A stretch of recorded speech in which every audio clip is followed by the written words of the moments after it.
Bonjour et bienvenue sur un nouvel épisode de Meet the Team avec cette fois-ci Softfluent. Alors Softfluent c'est une ESN spécialisée autour des compétences et des applications .NET. J'avais envie d'aller faire ce type d'épisode dans une société de service, mais j'avais peur que les arguments que reprennent les collaborateurs soient les mêmes que dans les autres sociétés de service. Alors du coup, Softfluent, ils veulent que tout le monde soit heureux dans leur entreprise. Mais la chose devient intéressante quand on commence à poser la question sur pourquoi. Pourquoi est-ce qu'ils veulent que tout le monde soit heureux dans l'entreprise ? Et là, il en ressort pas mal de choses. Il y a déjà le fait qu'il n'ait pas de commerciaux, alors du coup, ils s'organisent autrement. Il y a une animation technique qui est très très avancée, parce que les collaborateurs y participent tous. Il y a de l'actionnariat salarié, une façon de gouverner l'entreprise, la gouvernance de l'entreprise, qui est très différente. Une proximité entre les collaborateurs vu qu'ils ont tous le même background de compétences. Ouais, je vous laisse découvrir tout ça. C'est une conversation d'un peu moins de 30 minutes avec Maxime, Philippe, Marine et Sabrina de Softfluent. Il faut dire bonjour. Bonjour. Donc aujourd'hui je suis chez Softfluent avec Maxime, Philippe, Marine et Sabrina. Et vous allez prendre la parole chacun à votre tour pour vous présenter. Dites un truc sympa à propos de vous, qu'on arrive à vous imaginer, vous visualiser.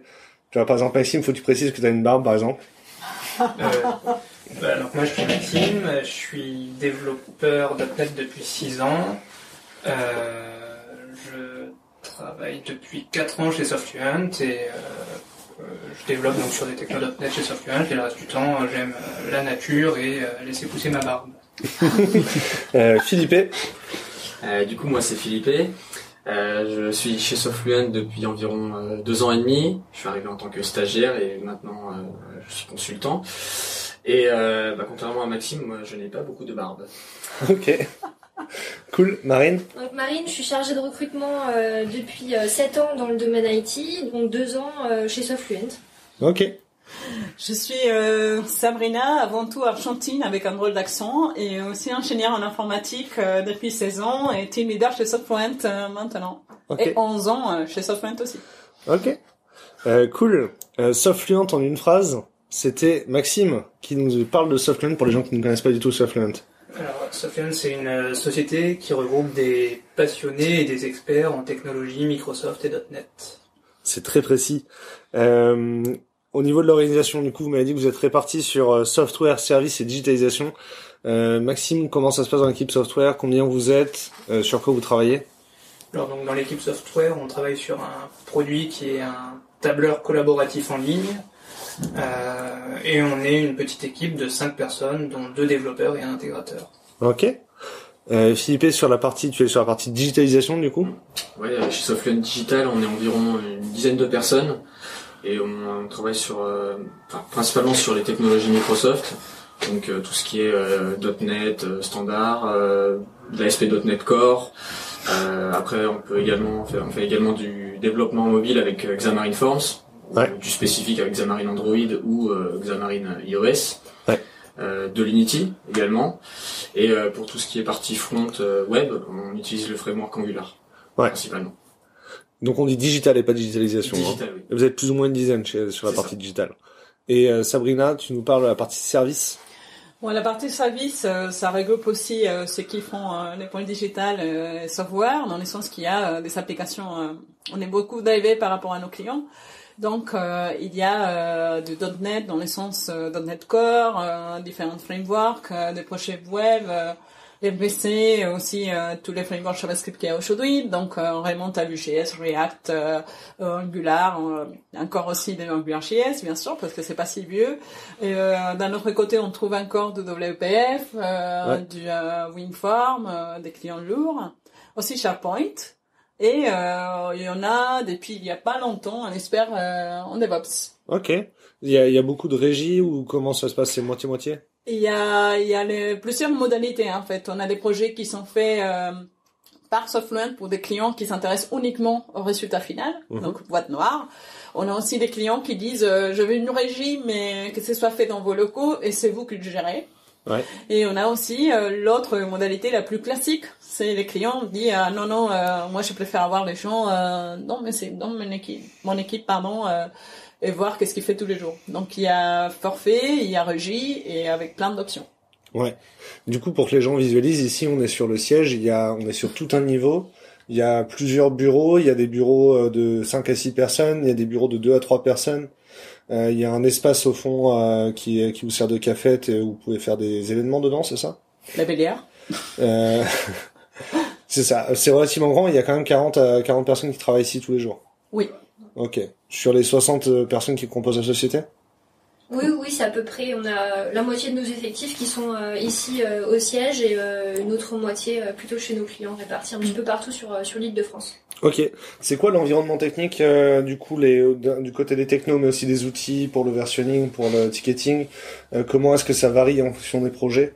On va faire le tour, donc c'est Maxime qui commence. Pour le software, on travaille sur un site qui est en webform et MVC, qui commence à évoluer vers du Vue.js aussi. Ouais. On fait du versionning sous TFS et on utilise pour toute l'instrumentation la suite Visual Studio DevOps pour la gestion du Scrum, de l'intégration continue. Ok. Philippe? Côté digital, c'est un petit peu différent vu qu'on a beaucoup de projets. On est souvent drivé par le client. On utilise les outils que le client nous met à disposition. Donc quelquefois c'est du Jira, d'autres fois c'est du Mantis pour le block tracker. On a du TFS, on a du Git également. Et pour l'intégration continue, dans certains cas, on a de l'Azure DevOps ou du Jenkins. Ok.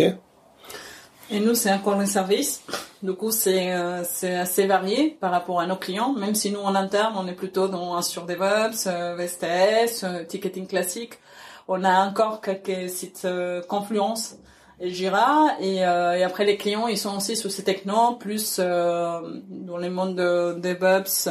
Si on rentrait dans ça, c'est plutôt Jenkins, TeamCity, toujours Azure DevOps et d'autres exceptions comme Octopus. C'est assez variable. Et il y a aussi des clients qui sont plutôt à l'ancienne et ils nous envoient encore d'Excel. Ok, cool. Ok, Philippe, qu'est-ce que c'est le mur digital? Le mur digital, c'est une solution que Softfluent Digital propose. Donc, c'est un mur interactif. Il faut imaginer un totem qu'on pose, par exemple, à l'accueil et qu'on peut interagir. C'est tactile. Donc, on a, par exemple, des menus. On peut rentrer dans les menus, voir des actualités, voir, par exemple, je sais pas, la météo, avoir des photos sur la page d'accueil et on peut les prendre, les resizer, les bouger. Donc, c'est vraiment pour booster la marque employeur. Et par exemple, vous avez un candidat qui arrive et qui voit le mur, ça fait directement un effet waouh. Ouais, c'est l'expérience candidat. Ouais. C'est ça. Du coup, il arrive, il peut interagir avec le mur, voir qu'est-ce qu'on fait, qu'est-ce qu'on propose, les différentes actualités de la boîte. Et après, ça peut se décliner sur plein d'autres scénarios. Donc ça, c'est une application, le client, il est fait en Unity. C'est ça. Et vous faites beaucoup de sur-mesure pour les clients aussi au digital, c'est ça? C'est ça. Ok. Marine, c'est quoi l'animation dans la vie de la société? Vous avez parlé de 3 événements en particulier. Oui, tout à fait. Il y en a peut-être un supplémentaire d'ailleurs. À chaque trimestre, on essaie d'organiser une matinée d'intégration qui permet à l'ensemble des équipes de façon transverse, qu'on soit service, digital, software, quoi que soit notre métier, qu'on soit stagiaire, développeur, recruteur, manager, etc. On mixe toutes les équipes et on fait des sessions d'onboarding pour que chacun ait la même connaissance de la société et surtout puisse échanger avec des personnes qui sont arrivées en même temps qu'elle, quelle que soit son expertise, son métier, son ancienneté, son âge. Donc c'est plutôt des moments assez sympathiques à vivre et puis on finit toujours par une petite photo de promo, donc c'est plutôt sympa. Okay. D'autre part, on organise des Softfluent After ou Softfluent Fun. C'est des événements qui se passent souvent en semaine, en fin de journée, après le travail, où on se retrouve tous, qu'on soit consultant au siège ou consultant en mission chez un client. On choisit choisi des environnements plutôt centraux sur Paris, des bars, etc. Et du coup, notre équipe marketing, communication, nous trouve des activités plutôt de team building ou assez fun pour se retrouver et partager un moment convivial dans un bar ou au théâtre, par exemple. Le prochain événement, c'est une soirée aux Open du Rire. Donc plutôt sympa. Ensuite, on organise tous les trimestres un Soft Fluent Day. Donc le Soft Fluent Day pour les collaborateurs, c'est l'occasion encore une fois de tous se retrouver, de passer un moment convivial, mais aussi technique.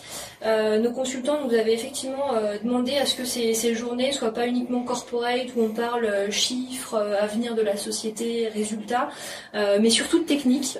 Donc c'est ce qu'on a réalisé avec Maud, notre CTO. Et finalement, cet événement, ça permet aux collaborateurs qui sont volontaires, bien entendu, de présenter un outil, une techno, de faire un retour d'expérience, un partage d'expérience sur leur projet actuel et d'évoquer donc avec les autres Soft Fluency le domaine fonctionnel sur lequel ils interviennent, à quoi sert l'application qu'ils développent et bien entendu le côté techno avec des démos de code en live. Voilà. Ok, c'est cool. En fait, on a aussi un autre groupe qui opère une fois par trimestre qui s'appelle le Leadership Team, qui c'est une équipe transverse où il y a les personnes qui représentent un type de profil dans la société et différents. Donc il y a les consultants qui travaillent dans les pôles ici chez nous, chez le client, toujours en externe, les personnes de marketing, les recrutements, les team leaders. Et les personnes qui sont dans les côtés opérations qui nous aident dans la facturation, etc.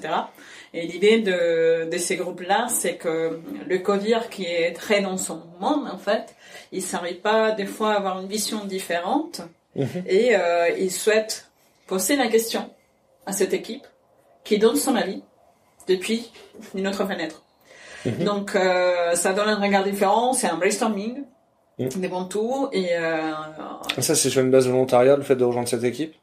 Il y a une désignation au début parce que sinon c'est pas possible de gérer. Aujourd'hui il y a à peu près 12 personnes avec 2 invités en fonction. Ça dépend de qu'est-ce qu'on va traiter dans cette leadership team.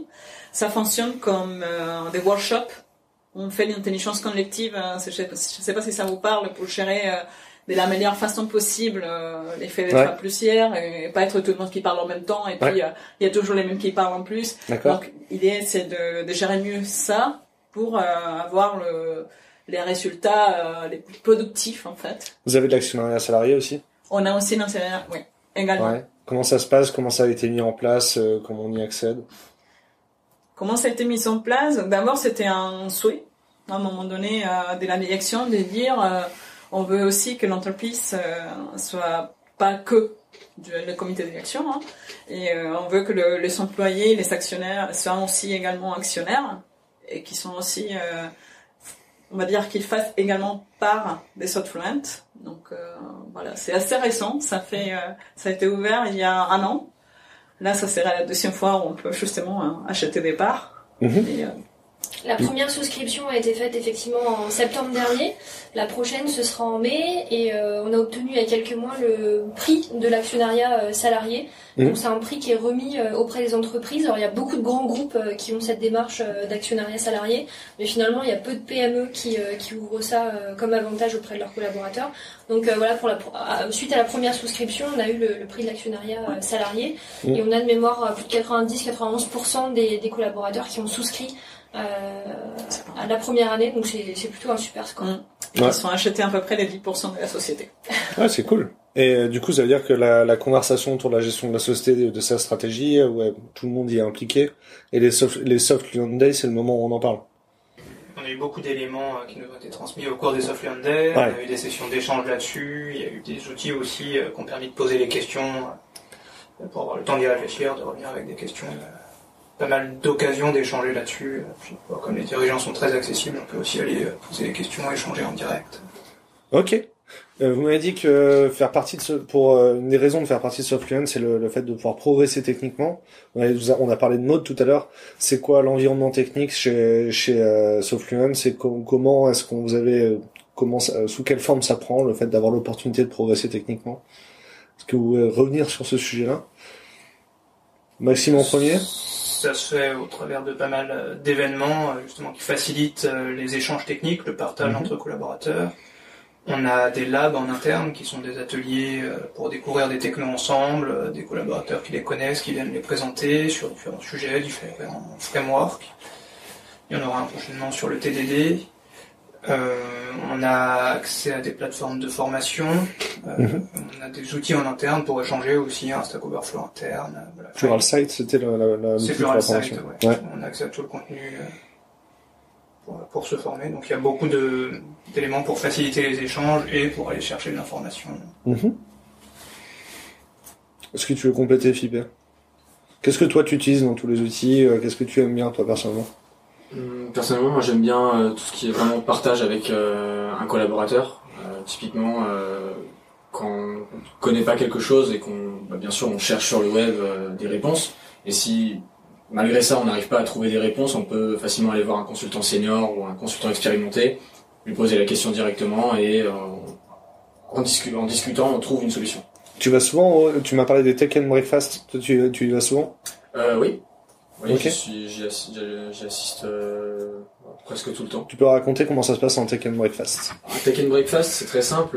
Il y a une personne qui présente un sujet et on se réunit tous un matin, sur une heure environ, autour d'un café. Et, la personne qui présente son sujet et il y a des petits croissants, des petits pains au chocolat et on passe un bon moment tous ensemble. Parce que du coup, tu m'as dit que ça faisait souvent écho à un lab. Parce que les labs, c'est fermé, il y a un nombre limite de personnes, c'est ça, Sabrina?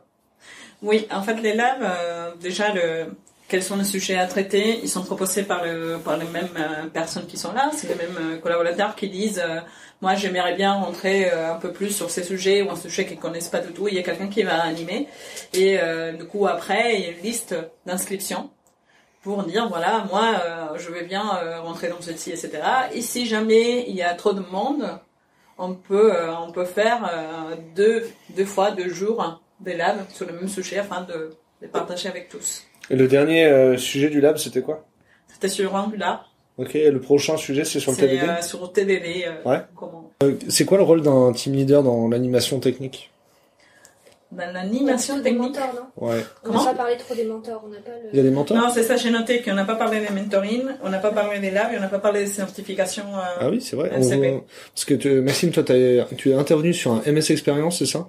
Ouais, je suis intervenu sur une presse à Supinfo, sur un MS Experience et j'ai animé un lab. Et ça, du coup, tu prends du temps, tu te libères du temps pour travailler sur les sujets-là? Ouais, on a des journées qu'on peut utiliser pour préparer ça, se former sur le sujet quand on le connaît pas assez. Ouais, c'est bien de pouvoir prendre du temps. Ouais. Et vous préparez des certifications, du coup? On vous donne du temps pour vous préparer des certifications. T'en as passé déjà des certifications, Maxime? Moi non. Toi non? Oui. Ouais, t'as passé quoi comme certification? J'ai passé la certification C#, ouais. HTML, CSS et JavaScript et ASP.NET MVC.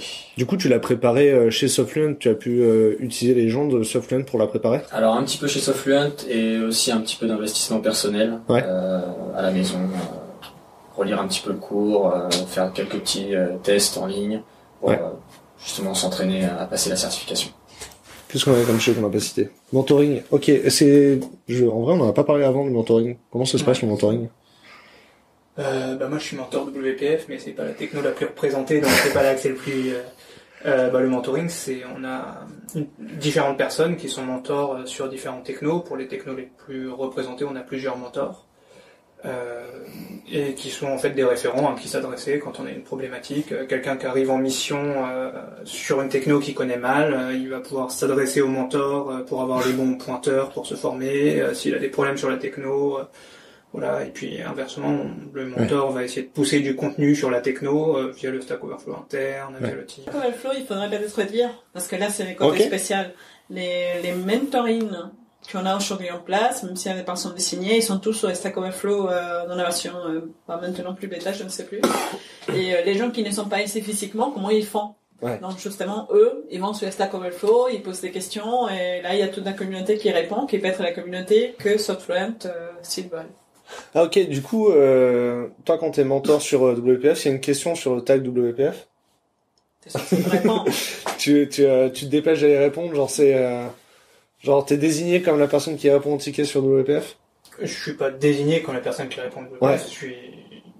J'irai le faire s'il y en a, parce que si j'ai la réponse, et j'essaierai de faciliter en tout cas trouver la réponse. Puis je connais les autres personnes qui font du WPF, donc je peux aller leur dire de jeter un œil sur le Stack Overflow si eux ils ont la réponse et que moi je l'ai pas.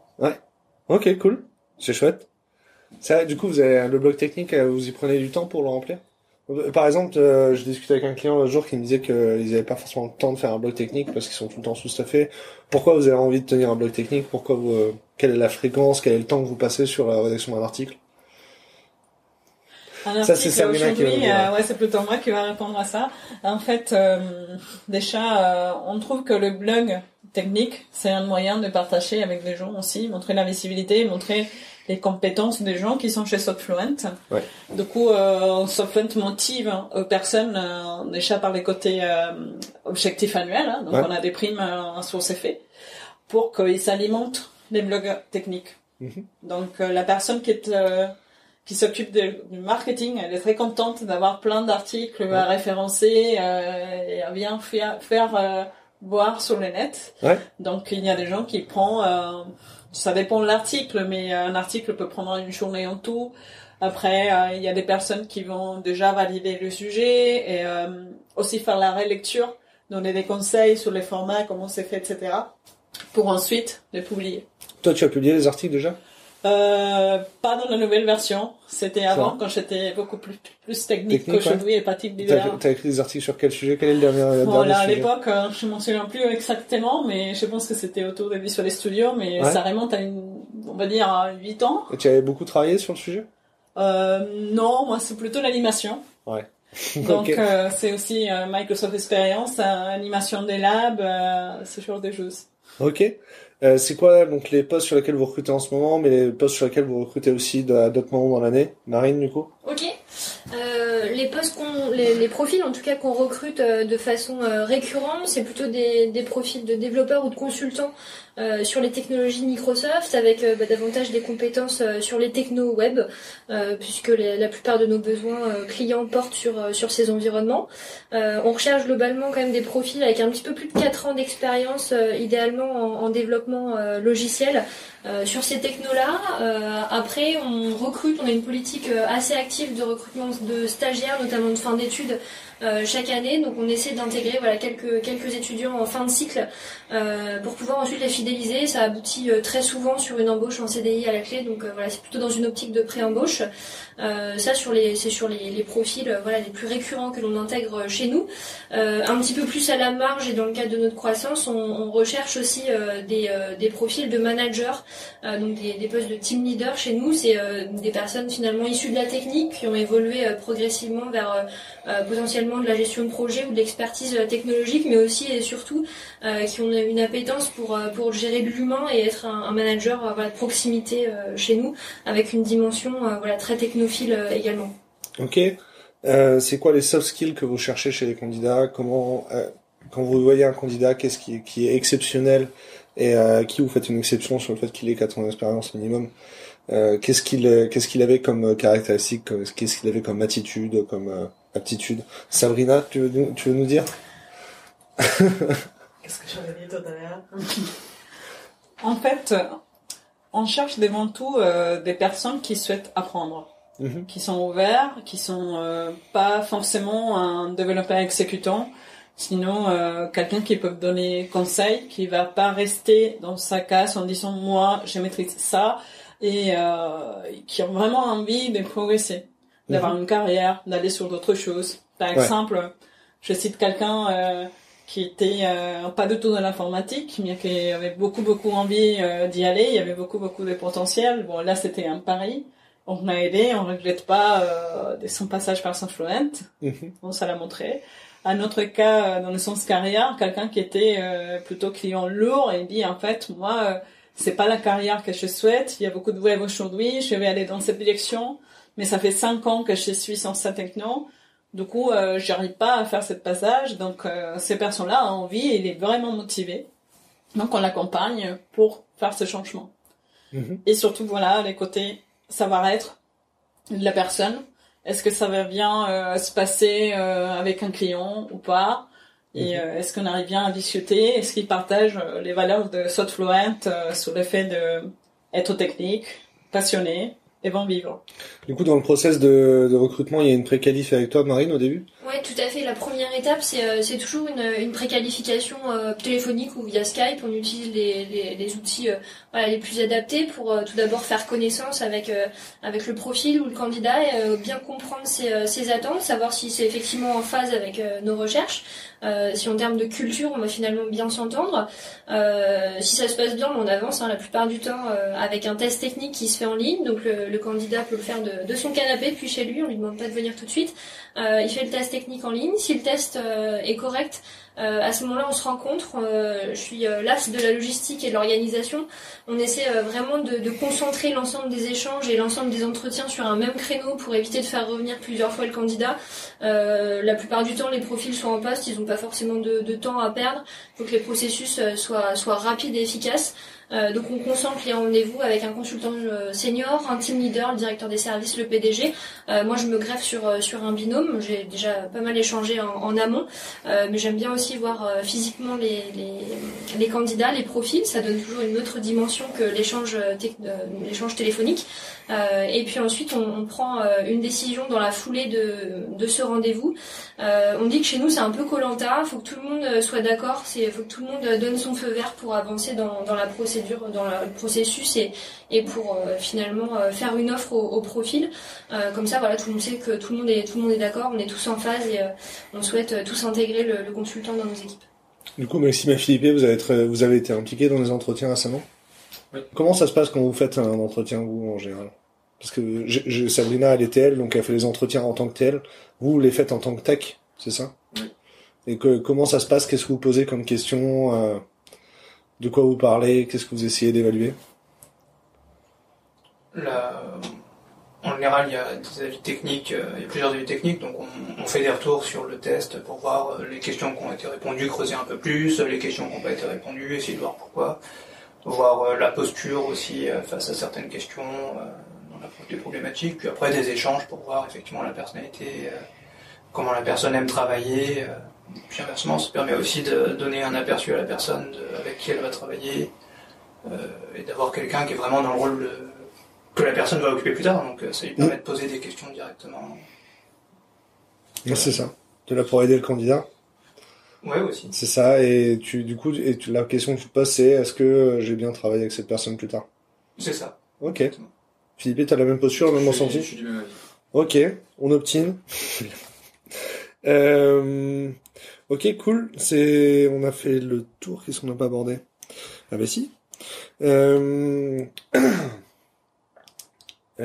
Qu'est-ce qui est différent dans le management, dans la façon d'être, dans le quotidien de SoftFluent par rapport aux boîtes où vous avez travaillé avant? Qu'est-ce qui peut vous étonner quelqu'un qui arrive chez SoftFluent aujourd'hui?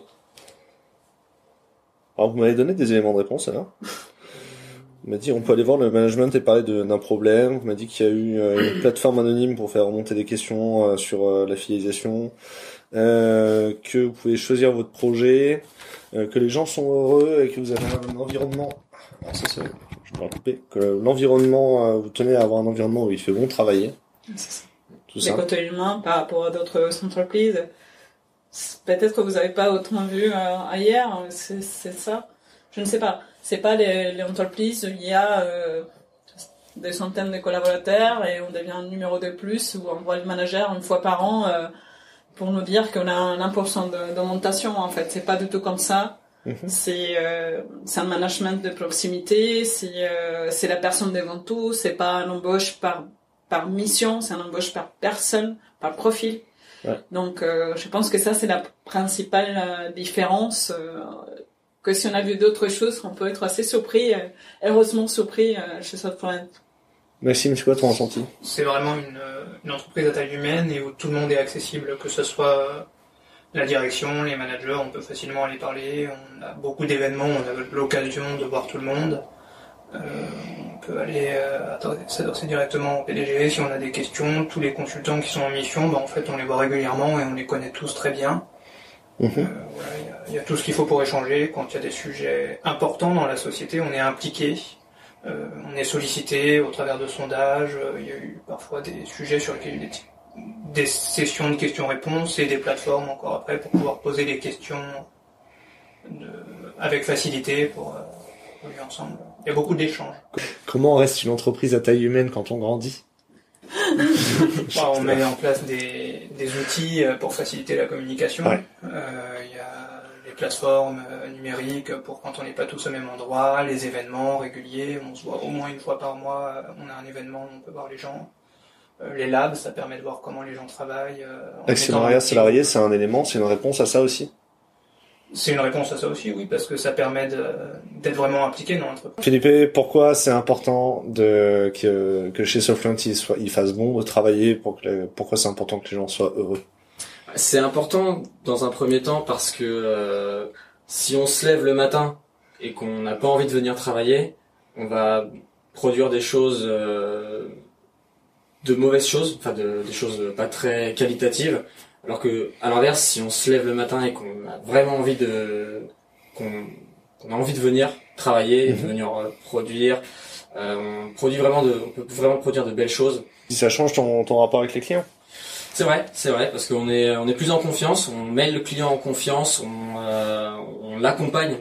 On accompagne vraiment le client a un besoin, on est transparent avec lui, on lui dit, voilà, pour assurer votre transformation, votre rénovation de logiciel, on vous conseille, on vous accompagne. T'es sûr de toi quand tu conseilles les clients, du coup? Oui. T'es plus sûr de toi? Oui. Ouais. Et t'as l'impression que ça crée, du coup, une meilleure relation de confiance? C'est ça. Ok, cool, super. Ça, c'est pas bon. Un bon relais vers les côtés qu'il n'y a pas de commerciaux et que tous les techs. C'est vrai, pourquoi il n'y a pas de Même les commerciaux PDG? pourquoi il n'y a pas de commerciaux chez Softfluent?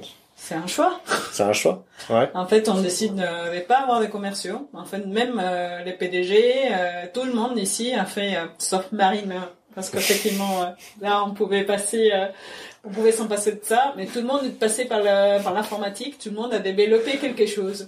Ouais. Voilà. Non, mais ça va arriver peut-être, il participera à un Marine, lab. elle voulait pas lui apprendre la SP.NET pour qu'elle fasse aussi une carrière? Je participe à tous les Softfluent Day, toutes les présentations techniques, tous les Tech and Breakfast en tant que chargée de recrutement. Voilà, même si j'ai pas de formation technique et que je suis quasi la seule à pas développer une ligne de code de la journée. C'est important pour moi de me sensibiliser à la technique, de par les Softfluent Day, les Tech and Breakfast.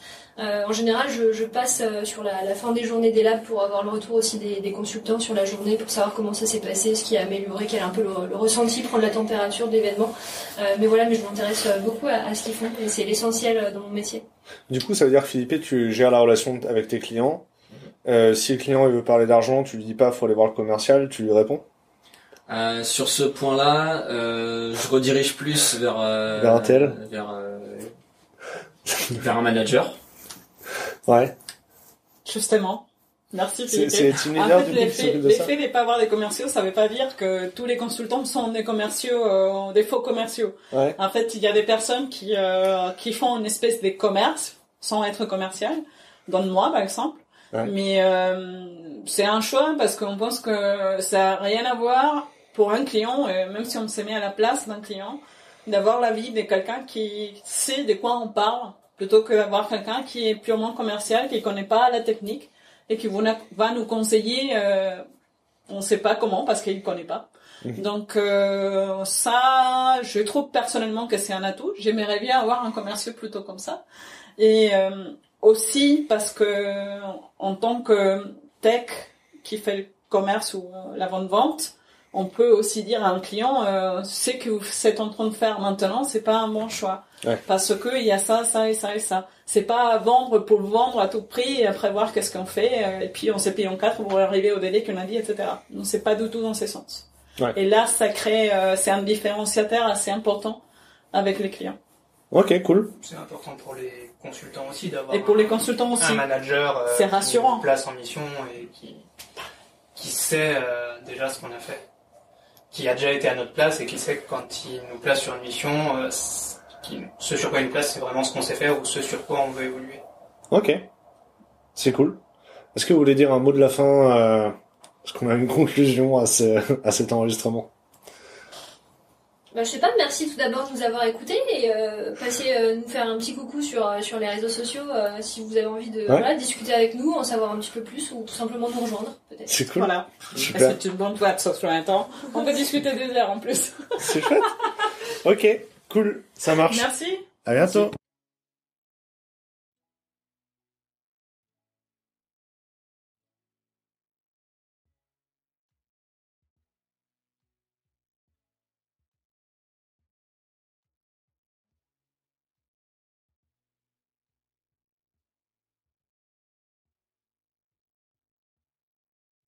Alors merci d'avoir écouté jusqu'ici, comme le disait Marine avant.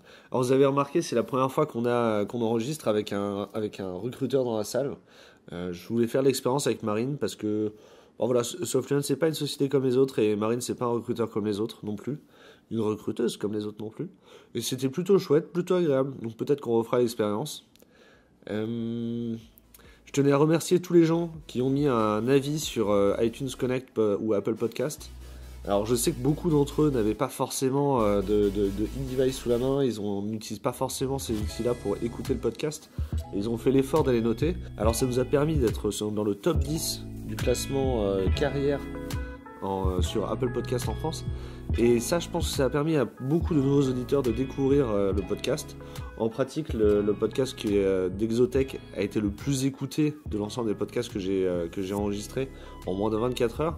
Et je pense que celui-ci, du coup, nous permettra de vérifier s'il y a une nouvelle audience, de vérifier s'il y a de nouvelles personnes qui sont abonnées, qui suivent le podcast sur leur application favorite. N'hésitez pas donc à en parler encore une fois. Et pour vous donner un petit peu des actualités de ce qui se passe en ce moment chez We Love Devs, on est en train de travailler au lancement d'une refonte et la nouvelle expérience va être vraiment fantastique. Il y aura un événement pour illustrer tout ça.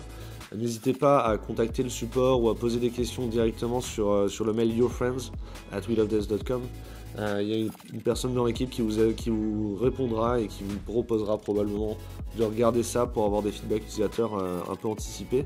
On est content d'avoir travaillé là-dessus. Le but du travail, c'est vraiment d'aller plus loin. Si vous voulez, en 2 ans, on a travaillé à fournir la meilleure expérience pour un développeur quand il cherche à découvrir des boîtes. Donc tu viens sur We Love Devs, tu découvres une boîte, tu en découvres une autre. Comment tu explores ça? Comment tu découvres des entreprises que tu connaissais pas, que tu n'aurais pas pensé à chercher? Et au bout de 2 ans, en fait, on a itéré, on a rajouté des fonctionnalités. Et là, on arrive à un moment où on s'est dit qu'on allait retravailler tout ça. On a travaillé avec un super UX qui nous a aidé là-dessus. Et je suis très content de la nouvelle expérience. Je pense que vous allez l'adorer aussi. Et c'est autant permettre à un développeur de découvrir plus d'entreprises qu'il n'aurait pas découvert autrement. Et c'est autant mettre en valeur les entreprises fantastiques qui recrutent sur We Love Devs. Donc ça va être une grande fête pour nous, je pense. Allez, à bientôt. Au revoir.